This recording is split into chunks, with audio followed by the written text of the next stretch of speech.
మీరు చూస్తున్నారు తెలంగాణ సమాచార్. దశాబ్దాలుగా ధగాపడ్డ తెలంగాణ కోసం అన్ని పదవులు వదులుకొని 25 సంవత్సరాల క్రితం ఇదే రోజు జలదృశ్యంలో మన పార్టీని స్థాపించారు. మొదటి 14 సంవత్సరాలు తెలంగాణ ప్రజలను, జాతిని ఐక్యం చేసి ఢిల్లీ మెడలు వంచాం. తర్వాత 10 సంవత్సరాలు ప్రజలు అధికారం ఇస్తే పాలించి రాష్ట్రాన్ని దేశంలోనే అగ్రభాగాన పెట్టిన నాయకుడు కేసీఆర్. ఇప్పుడు 2.5 ఏళ్లుగా ఈ దుర్మార్గపు పాలనలో అణచివేతలకు గురవుతున్న ప్రజలకు గొంతుకై నిలుస్తున్నది ఈ గులాబీ పార్టీ. ఆనాడు 14 ఏళ్లు ఉద్యమ పార్టీగా, తర్వాత 10 ఏళ్లు అధికార పార్టీగా, ఇప్పుడు 2.5 ఏళ్లు ప్రతిపక్ష పార్టీగా ప్రజలు ఇచ్చిన ప్రతి పాత్రను సమర్థవంతంగా పోషిస్తుంది మన పార్టీ వర్కింగ్ ప్రెసిడెంట్ కేటీఆర్. శక్తిగా తెలంగాణ ప్రజలు ఎదిగితేనే ఈ ప్రాంత సమస్యలకి చరమగీతం పాడొచ్చు. శాశ్వతంగా ఈ ప్రాంతం గతంలో ఏదైతే సిరి సంపదలతో తొలతూగిందో అట్లా మళ్ళీ ఉద్భవించవచ్చు అనే ఆలోచనతో పెద్దలు కేసీఆర్ గారు ఆనాడు 25 వసంతాల కిందట పార్టీని ఏర్పాటు చేసి కొండా లక్ష్మణ్ బాపూజీ గారు ఇచ్చిన ఆశ్రయం జలదృశ్యంలో జెండా ఎత్తిన విషయం మీకు తెలుసు. మరి 25 సంవత్సరాల్లో ఒక అరుదైన చరిత్ర కలిగిన పార్టీ బీఆర్ఎస్ పార్టీ. మొదటి 14 ఏళ్లు తన పోరాటంతో తెలంగాణ ప్రజలను ఐక్యం చేసి తెలంగాణ జాతిని మొత్తంగా ఎక్కడికక్కడ లక్షల సంఖ్యలో సమీకరిస్తూ వారికి తెలంగాణ రాష్ట్ర ఏర్పాటు ఆవశ్యకతను బోధిస్తూ అంబేద్కర్ గారు చెప్పిన విధంగా బోధించు, సమీకరించు, పోరాడు అన్నట్టుగా అడుగడుగున పోరాటాలు చేస్తూ ఢిల్లీ మెడలు వంచిన పార్టీ ఈ గులాబీ జెండా పార్టీ, ఈ బీఆర్ఎస్ పార్టీ. 10 ఏళ్ల పాటు ప్రజలు అధికారం ఇస్తే మరి ఒక బాధ్యతగా భావించి రాష్ట్రం సాధించిన పార్టీకే ప్రజలు బాధ్యతనివ్వడాన్ని ఒక గౌరవంగా భావించి రాష్ట్రాన్ని అగ్రభాగాన 10 ఏళ్ల తన పరిపాలనలో నిలబెట్టిన నాయకుడు మహానాయకుడు కేసీఆర్ గారు. అట్లా నడిపిన పార్టీ బీఆర్ఎస్ పార్టీ. అదేవిధంగా గత 2.5 సంవత్సరాలుగా ఈ దుర్మార్గ అరాచక పాలనకు వ్యతిరేకంగా తెలంగాణలోని కోట్లాది మంది అణగారిన వర్గాల తరపున, అణగారిన ప్రజల తరపున ఇవాళ వారి గొంతుకై నిలుస్తున్నది బీఆర్ఎస్ పార్టీ.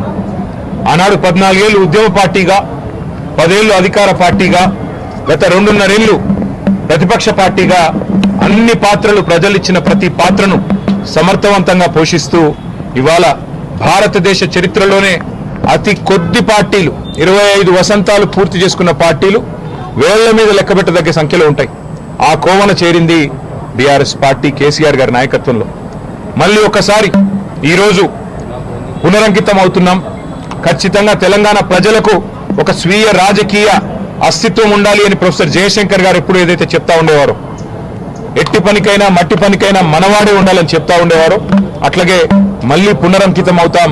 తెలంగాణను కాపాడడానికి, తెలంగాణలోని ఈ అరాచక కాంగ్రెస్, బీజేపీల నుండి తెలంగాణను మళ్ళీ ఒకసారి పట్టాలెక్కించడానికి కేసీఆర్ గారి నాయకత్వంలో అందరం సమిష్టిగా ఐక్యంగా పోరాటం చేస్తాం. తప్పకుండా 2028వ సంవత్సరంలో తిరిగి మళ్ళీ తెలంగాణ రాష్ట్రానికి కేసీఆర్ గారిని ముఖ్యమంత్రి చేసేదాకా మేమందరం కూడా ఆయన సైనికులుగా, తెలంగాణ ప్రజల ప్రతినిధులుగా, తెలంగాణ బలంగా, బలగంగా, తెలంగాణ దళంగా కలిసికట్టుగా కదం తొక్కుతాం. తప్పకుండా తెలంగాణకి మళ్ళీ ఒకసారి పునరంకితం అవుతాం.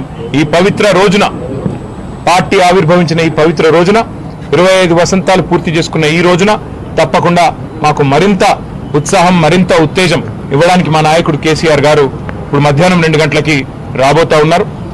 వారి రాక కోసం, వారి దిశానిర్దేశం కోసం తెలంగాణలోని లక్షలాది మంది గులాబీ దండు ఎదురు చూస్తా ఉన్నారు.